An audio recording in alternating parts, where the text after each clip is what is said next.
खुद को पढ़ती हूँ, फिर यूं ही छोड़ देती हूँ। एक पन्ना जिंदगी का मैं हर रोज़ मोड़ देती हूँ।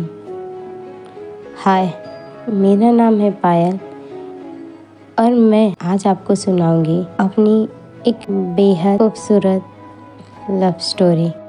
सुरभि है मेरा नाम और माहिरा मेरी बच्ची अभी 12 साल की है। माहिरा अक्सर मुझसे ये सवाल पूछा करती थी, मम्मा हम इस घर में 2 ही लोग क्यों रहते हैं? पापा क्यों नहीं रहते? सबके पापा होते हैं तो मेरे क्यों नहीं है? माहिरा के इस सवाल पर अक्सर मैं चुप हो जाया करती हूँ। हाँ, ये जानती हूँ कि उसे अपने पापा के बारे में जानने का पूरा हक है, पर मैं उसे कहूँ क्या? यही, माही, नफरत करते हैं तुम्हारे पापा मुझसे, और शायद तुम्हारे पापा को तो पता भी नहीं होगा कि उसकी एक 12 साल की बेटी भी है। मैं माहिरा को लेकर मुंबई शिफ्ट हो रही हूँ। मेरा ट्रांसफ़र इस बार मुंबई में हुआ है। टीचर से एक प्रोफेसर बनने का सफ़र। फ्लाइट में बैठी माहिरा इस वक्त मेरे फ़ोन चला रही है। माहिरा हमेशा की तरह अपने फ़ोन में बिजी हो गई और मैं अपनी पिछले कल की यादों में गुम हो गई, जिसे भुला जाना मेरे बस की बात नहीं। मैं कॉलेज में थी जब मेरी मुलाकात हुई जो मेरे क्लास लीडर था, विराट, अमीर बिजनेसमैन का बेटा जो बहुत ही अट्रैक्टिव था। उसकी 6 फीट 5 इंच की हाइट, हैंडसम फेस, जिसकी आंखों में हमेशा काला चश्मा था। जब वो अपनी महंगी और लग्जरी कार में कॉलेज में एंट्री लेता तो सब उसकी ओर देखते, और मेरा तो क्या ही कहना। आंखों में चश्मे, हाथों में बुक और होठों में खामोशी, तेल से भीगे बाल और लंबी आस्तीन की कुर्ती, और ऊपर से मेरा दुपट्टा जो चारों ओर से मुझे कवर करता था। और नाम ऐसा, सुरभि, एक संस्कृत का शब्द जिसका मतलब भी कोई जानता होगा। विराट में ये सबसे खास बात थी कि वो जब जब हंसता, मुस्कुराता तो उसके हैंडसम गालों पर डिम्पल उभर आता जो बहुत ही अट्रैक्टिव था। वो जिस भी गली से गुजरता, जिस भी तरफ मुड़ता, लड़कियां अपना दिल खो बैठी थी। और मेरा भी कुछ ऐसा ही हाल था जब मैंने उसे पहली बार देखा। वो क्लासरूम में आता या फिर मेरे सामने से गुजरता, मैं मुड़ मुड़ कर उसे देखा करती थी। मैं उस दिन बेहोश ही होने वाली थी जब मैंने उसे ब्लैक शर्ट और ब्लैक जीन्स में देखा था। काश मैं माहिरा को बता पाती कि उसके डैड कैसे दिखते थे। काश वो हमारे पास होते। ना ही मैं कभी माहिरा को समझा पाऊंगी और ना ही विराट को ये सच्चाई कि मैंने उसे धोखा नहीं दिया। मैं वैसी लड़की नहीं थी जो उसे फंसाने के लिए उसके साथ फिजिकल हो जाऊं। हाँ, ये सच है कि मैं हमेशा उसका प्यार चाहती थी, लेकिन ड्रग्स के नशे में मैंने कभी ज़िंदगी में नहीं सोचा था। मैं एक कॉलेज प्रोफेसर की बेटी जो कॉलेज में लिटरेचर पढ़ाते थे। मेरे डैड ने मुझे हमेशा अपने दिए संस्कार और वसूलों पे चलना सिखाया है। काश मैं विराट को बता पाती कि मैं ऐसा कभी नहीं कर सकती उसके साथ। यह सच है कि प्यार अच्छों को बदल देता है। मैं पहले जैसे थी, मुझे खुद से घृणा होने लगी कि मैं ऐसी क्यों हूँ। क्यों मैं उन बाकी लड़कियों की तरह नहीं हूँ जो विराट की दोस्त है। मुझ में क्या कमी है कि विराट मुझसे दूर भागता है? और यही सोचकर मैं भी उन लड़कियों की तरह बनती गई, बदलती गई खुद को। एटलीस्ट एक बार विराट भी मुझे नोटिस करे।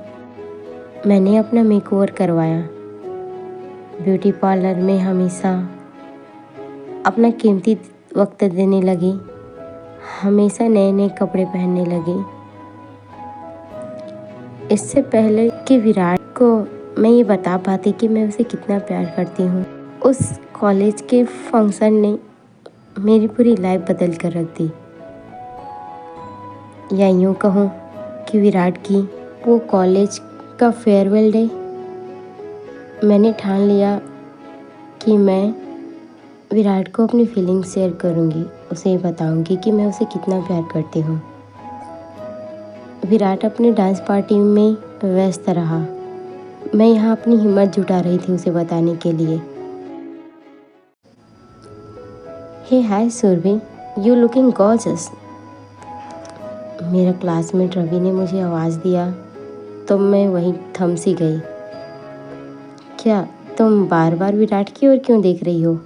क्या प्रपोज करने का प्लान बना रही हो? मैं डर गई कि आखिर इसे कैसे पता चला। ओ कम ऑन यार सुरभि, इस बारे में तो सबको पता है। हम सब जानते हैं कि तुम इसे कितना पसंद करती हो, और हमें लगता है कि यही सही समय है उसे बताने का। जब उसे सब पता ही है तो छुपा कर क्या कर लूँगी, और वैसे भी मुझे तो उसे बताना ही है।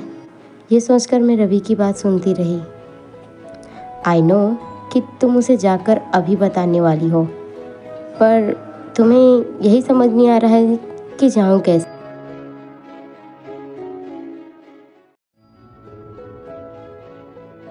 तुम यही सोच रही हो ना कि उसके पास कैसे जाऊँ, तो मेरे पास इसके लिए आइडिया है।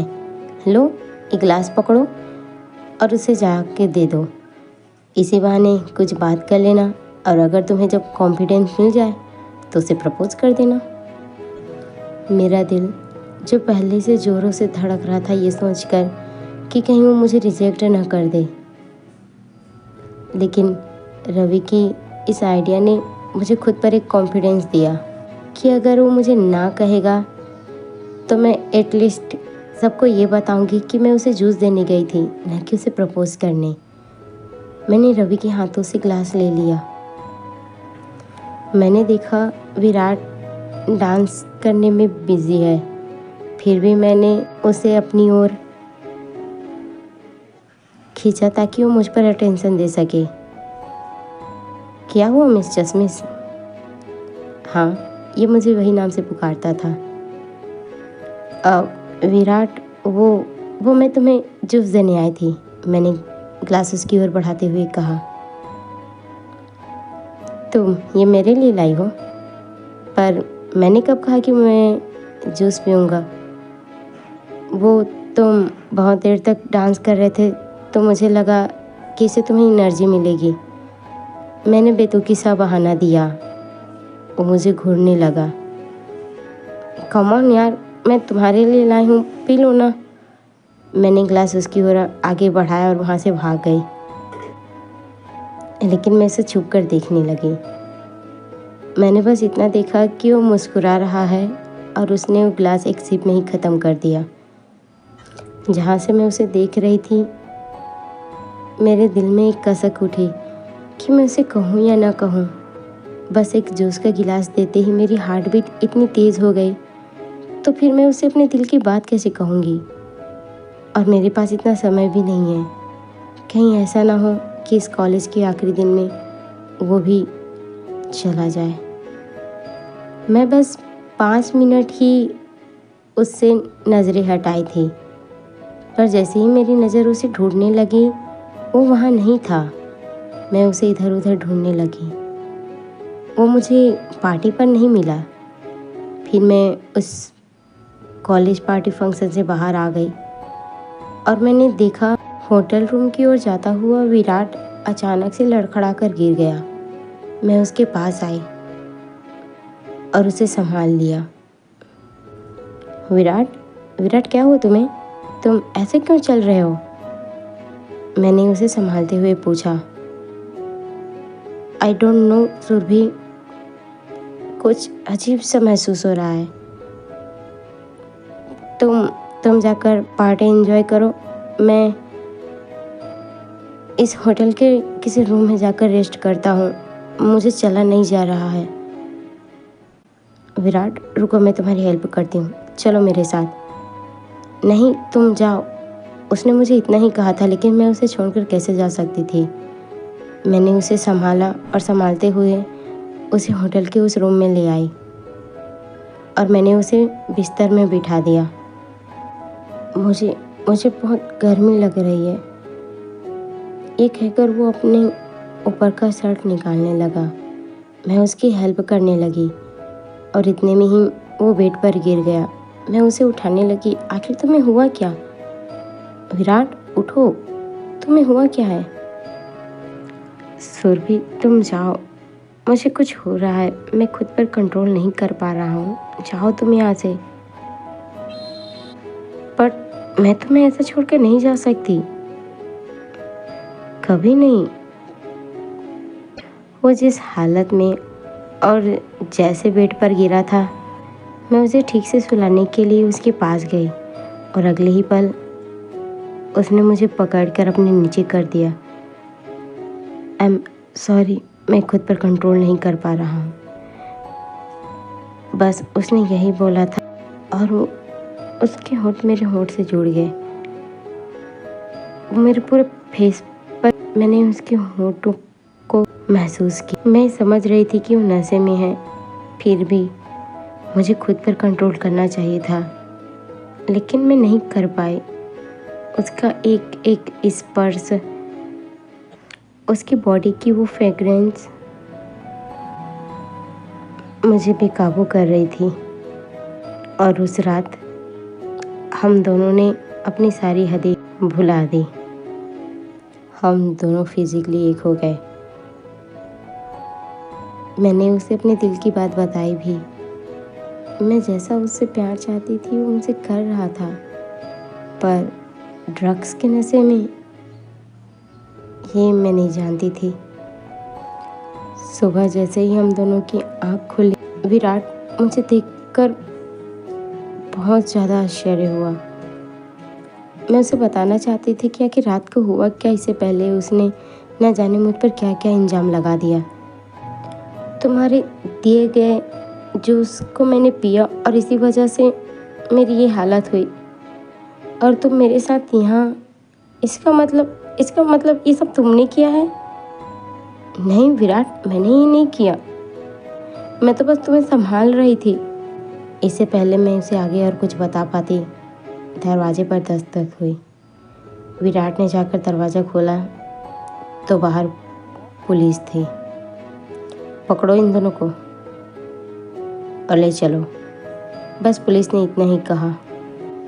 पुलिस, मीडिया, कॉलेज स्टूडेंट सब हमें देख रहे थे और मुझे डर सबसे ज़्यादा इस बात का था, मेरे डैड, क्या वो भी मुझे देख रहे होंगे? कुछ पूछताछ करने के बाद मुझे छोड़ दिया गया, क्योंकि सारा इल्ज़ाम विराट पर आ गया था। विराट के कार में ड्रग्स का बैग मिला और होटल में उसने ड्रग्स का सेवन किया था और इसीलिए विराट को सज़ा हुई। मैं छूट तो गई थी, लेकिन न मैं विराट से नज़रें मिला पा रही थी और न ही अपने पिताजी से। विराट के पिताजी एक बिजनेसमैन थे, लेकिन विराट को इस ड्रग्स के केस से बाहर नहीं निकाल पाए। हर टीवी, हर न्यूज़ की हेडलाइन में बस विराट की ही खबर थी। लंबी पूछताछ और कई कार्रवाई के बाद सच सामने आया। ये सच सामने आया कि ड्रग्स उस एमएलए के बेटे रवि ने रखा था, उसी लड़के ने जिसने मुझे ग्लास दिया था। मैंने पहले भी कहा था कि ग्लास मुझे रवि ने दिया था, लेकिन उसने इस बात से मुकर दिया। मैंने पहले भी यही बयान दिया था कि ग्लास मुझे रवि ने दिया था, लेकिन मैं ये प्रूफ नहीं कर पाई कि उसमें ड्रग्स था। आखिर मैं ये कैसे बता पाती कि उस कार में ड्रग्स का बैग कहाँ से आया? हो सकता है कि उसने बाद में ड्रग्स लिया हो। सच्चाई सामने आते ही रवि और उनके साथियों को सज़ा हुई, लेकिन ये जो सज़ा मुझे जीवन भर दी गई, यही कि मैं बिन ब्याही माँ बन गई। मैं विराट से मिलकर उसे बताना चाहती थी कि मैंने ऐसा कुछ भी नहीं किया, मैंने उसे धोखा नहीं दिया। वो मुझे जैसे समझ रहा है, मैंने ऐसा कुछ भी नहीं किया, लेकिन उसने कभी मेरी बात ही नहीं सुनी और हमेशा हमेशा के लिए मुझे छोड़कर चला गया। मैं बस उसे जाते हुए एकटक देखती रही और वो हमारी आखिरी मुलाकात थी। मैं उसे ये भी नहीं बता पाई आई एम प्रेग्नेंट। वो तो चला गया मुझे छोड़कर, लेकिन लोगों, समाजों, सब ने मुझे चरित्रहीन साबित कर दिया। मैं जिस भी गली से गुजरती, लोग मेरे फूले हुए पेट को देखकर मुझसे घृणा से मुड़ जाते। मेरे पिताजी ये सहन नहीं कर पाए कि मैं बिन ब्याही माँ बन गई। उन्होंने ये तो सह लिया था कि मैं अचानक बदल गई किसी के लिए, पर ये नहीं सहन कर पाए। लोगों ने इतना ताना कसा कि उन्होंने मरना ही नहीं समझा और इस तरह मैं अनाथ हो गई। मेरे पास कुछ भी नहीं था खोने के लिए, सिवाय माहिरा जो मेरी कोख में थी। मैंने शहर छोड़ लेने का फैसला किया। माँ उठो, माँ फ्लाइट टेक ऑफ हो गई है, उठो। माहिरा के शब्द सुनते ही मैं उठ बैठी। मैंने देखा सारे पैसेंजर उतर गए थे, बस माहिरा मुझे पुकार रही थी। हाँ माहिरा, चलो अपना सामान ले लो।